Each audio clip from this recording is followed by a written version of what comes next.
Alors, un article sur les particules de diesel responsables de la dégradation des routes. Voyons ce qui est dit.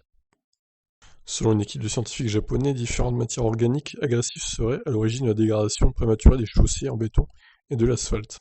Les chercheurs ont souhaité isoler les causes de la dégradation jusque-là inexpliquée de l'asphalte et du béton utilisés comme revêtement de sol en extérieur.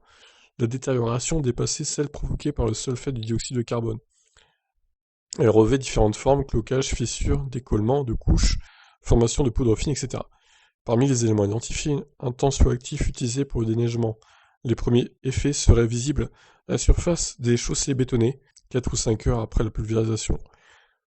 A été également mis en cause un agent de déshumidificateur de l'air, et ce n'est pas tout. Soumettant à toute une batterie de tests et prélèvements obtenus par carottage dans du béton et de l'asphalte en provenance de différents sites au Japon et en Europe, les scientifiques ont émis différentes hypothèses. Des gens se demandant si les éléments causant les dégradations seraient déjà présents ou non dans le béton frais, mais également s'ils peuvent être contenus dans l'air. Parmi les produits également suspectés, la dégradation jusque-là inexpliquée de l'asphalte et du béton, les fluides lave-glace, SPNES, polyoxyéthylène, nonylphényléther, sulfate de sodium, les particules d'échappement des moteurs diesel et celles des pneus. Les revêtements de chaussée absorbent l'humidité atmosphérique qui est chargée en matière organique nocive pour leur structure, s'y ajoute un phénomène d'absorption.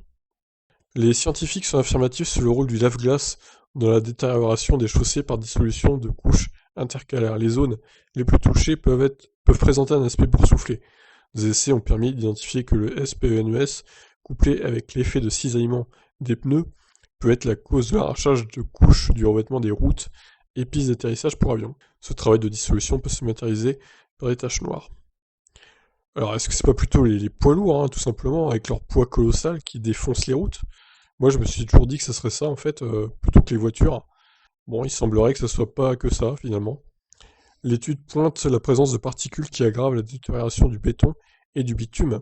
Celles des pneus interviennent à deux niveaux. Déjà dans le processus de fabrication du ciment, où elles sont présentes, mêlées avec des déchets en plastique et des farines de viande et d'os. Ok, mais les particules de pneus en suspension dans l'air sont aussi associées à celles qui proviennent de l'échappement des véhicules diesel pour aggraver le phénomène de dégradation des revêtements de chaussée. Peut-on pour autant en déduire que le bilan concernant les émissions de particules des engins fonctionnant au gazole s'aggrave face aux électriques, en prenant en compte les poudres des rues et routes générées par leurs émissions? C'est un peu bizarre comme étude pour le coup. Il y a tout un tas de particules qui seraient donc responsables de la dégradation des routes. Moi j'ai toujours pensé que ce seraient les poids lourds, les fourgonnettes, les trucs assez lourds donc, qui dégradaient les routes, mais bon, apparemment il n'y a pas que ça, voilà. Donc je vous laisse réagir, qu'est-ce que vous en pensez? Ciao.